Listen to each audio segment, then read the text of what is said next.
उद्याचा निकाल हा भारतीय जनता पार्टी करता आणि महायुती करताही विजयाचा दिवस असणार आहे। भारतीय जनता पक्षाला यापूर्वी कधी मिळालं नाही एवढं यश नगरपालिका निवडणुकीमध्ये भारतीय जनता पक्षाला मिळणार आहे।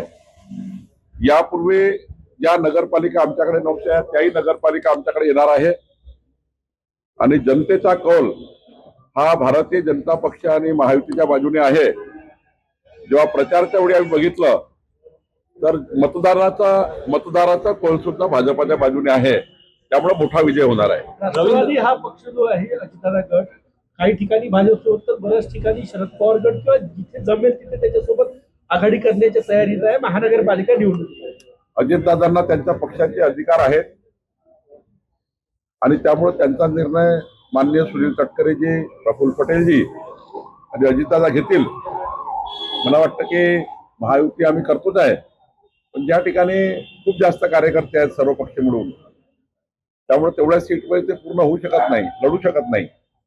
अशा वेळी मात्र वेगवेगळा लढण्याचा काही ठिकाणी राष्ट्रवादी, काही ठिकाणी आम्ही तर महायुतीत लढतोय, शिवसेना भाजपा, पण ज्या ठिकाणी खूप जास्त संख्या होते त्या ठिकाणी मात्र मित्र मैत्रीपूर्ण लढत होईल आणि त्यामुळं ज्या ठिकाणी मैत्रीपूर्ण लढत होईल त्या ठिकाणी मात्र आम्ही कुठलेही मनभेद होणार नाही, असं कुठलंही वक्तव्य आणि निवडणुकीमध्ये असं कुठलंही कार्य आमच्याकडनं होणार नाही। मुंबईमध्ये भाजप 102 जागांवर आणि शिवसेना 48 जागांवर लढेल अशी शक्यता आहे आणि भाजप मोठा भावाच्या भूमिकेत मुंबई महानगरपालिकेत असं बोललं जातं। नाही, आता तिथे 2 दिवसाच्या आतमध्ये आमचे सर्व मुंबईची कोर कमिटी, शिवसेनेची कोर कमिटी बसून याबाबतचा अंतिम निर्णय करणार आहे। रवींद्र चव्हाण यांनी ज्या पद्धतीने सांगितलं, महायुती शब्दप्रयोग टाळलेला आहे त्यांनी, त्यामुळे महायुती मुंबई सोडून होईल की नाही या संदर्भात साशंकता आहे आणि बऱ्याच ठिकाणी अजितदादाच्या पक्षाला बोलावलंही नाही। नागपुरात निकाल बोलावलं नाही,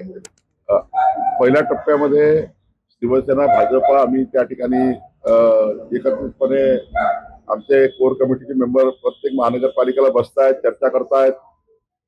ज्या ठिकाणी खूप जास्त कमी सीट आहे आणि जास्त कार्यकर्ते आहेत त्या ठिकाणी मात्र थोडा किवास आहे। आता काही ठिकाणी अजितदादाला वेगळं, काही ठिकाणी सोबत असं लढावं लागणार आहे। शेवटी निर्णय अजितदादा करणार आहे, त्यामुळं त्यांच्या पक्षामध्ये मी काही बोलणं योग्य नाही। पुण्यात ऑपरेशन लोटस राबवलं जात आहे। अनेक माजी नगरसेवक वगैरे जे आहेत ते पदाधिकारी आज भाजपमध्ये प्रवेश घेणार आज भारतीय जनता पार्टीमध्ये पुणे, पिंपरी चिंचवड मधील मोठ्या प्रमाणावर कार्यकर्ते भाजपमध्ये येत आहे, त्यांचं मी अभिनंदन करतो। पण हे करताना मला विश्वास आहे की महानगरपालिका पुणे, पिंपरी चिंचवड भारतीय जनता पार्टी आणि महायुतीचाच त्या ठिकाणी महापौर बसेल असा मला विश्वास आहे। चंद्रपूरमध्ये किडनी रॅकेट जे समोर आलं तर त्यामध्ये आणखी 4 ते 5 जणांची किडनी विकल्या गेल्याचं समोर आलेलं आहे। SIT स्थापन झालेली आहे। किती गंभीर पाहता शेतकऱ्यांना कर्जबाजारी होऊन अशा पद्धतीने नाही, प्रचंड गंभीर बाब आहे। शेतकऱ्यांच्या जीवाशी खेळण्याचा हा प्रकार आहे।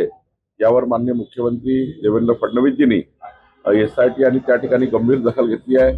सावकारांना पकडली आहे, जे सावकार कर्जबाजारी सावकारांनी हे षडयंत्र केलं त्यांनाही पकडलं आहे। पुढच्या काळामध्ये अजून कडक कारवाई होईल आणि प्रचंड त्या ठिकाणी मजबूतीने आम्ही या ठिकाणी गुन्हे दाखल करू आणि नंतर मात्र जे जे आज गुन्ह्यामागे असतील त्या सर्वांना कुणाला सोडलं जाणार नाही अशा सूचना माननीय मुख्यमंत्र्यांनी दिल्या आहेत। काल मीटिंग झाली सीएम साहेबांसोबत रात्री, काल मीटिंग झाली सीएम साहेबांसोबत, त्या संदर्भात काही माहिती सांगू शकाल का? अजित पवार, तटकरे आणि सीएम साहेबांशी रात्री पहाटे 2:30 पर्यंत मीटिंग। सरकार म्हणून काही गोष्टी असतात, काही त्या ठिकाणी महायुती म्हणून गोष्टी असतात, त्यामुळे आता मी त्या बैठकीला नव्हतो, त्यामुळं त्या बैठकीत जे उपस्थित होते त्यांनाच त्याबद्दलची माहिती असेल। सामन्यामधून देवेंद्र फडणवीसांच्या मंत्रिमंडळावर टीका करण्यात आली। एकनाथ शिंदे भ्रष्टाचाराच्या पैशातून राजकारण करत असल्याची टीका केली।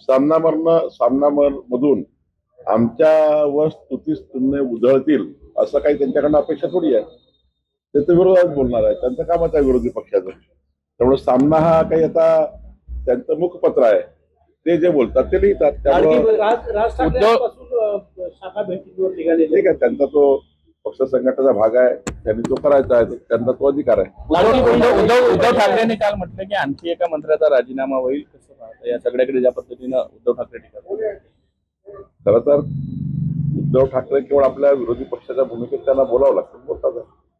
आज मी अकोला,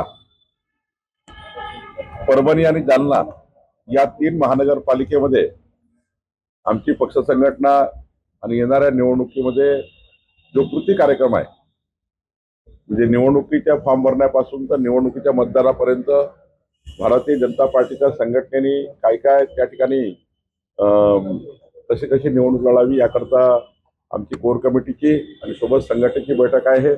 या बैठकीमध्ये आम्ही निवडणूक लढण्याची रचना करणार आहोत. पुण्यामध्ये रवींद्र धनगेकर यांच्या नेतृत्वात बैठक होती आहे. भाजपकडून युती नको असं त्यांचं मत आहे. एकंदरीत 2 गट जे आहेत ते शिंदे सेनेच्या पुण्यात पडले.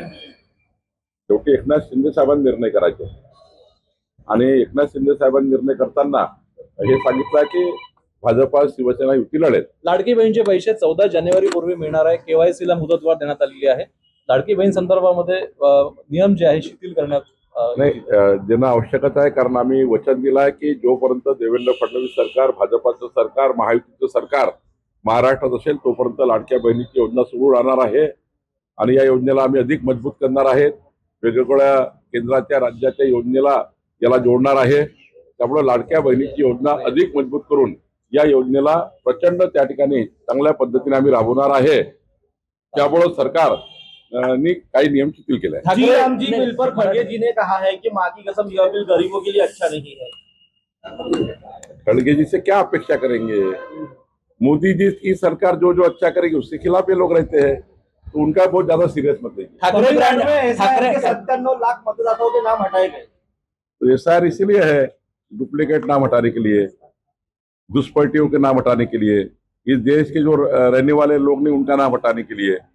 देखिए, हमारी मतदार यादियों को दुरुस्त करना, उसका 2 नाम 3 नाम 4 नाम है उसको दुरुस्त करना ये काम है चुनाव आयोग का. चुनाव आयोग काम कर रहा है, तो जो गलत है उसको तो निकालेंगे. महानगरपालिका निवडणुकीसाठी भाजपची तयारी जोरात सुरू आहे. कुठले मुद्दे घेऊन तुम्ही मतदारांपुढे जात आहात काय सांगाल?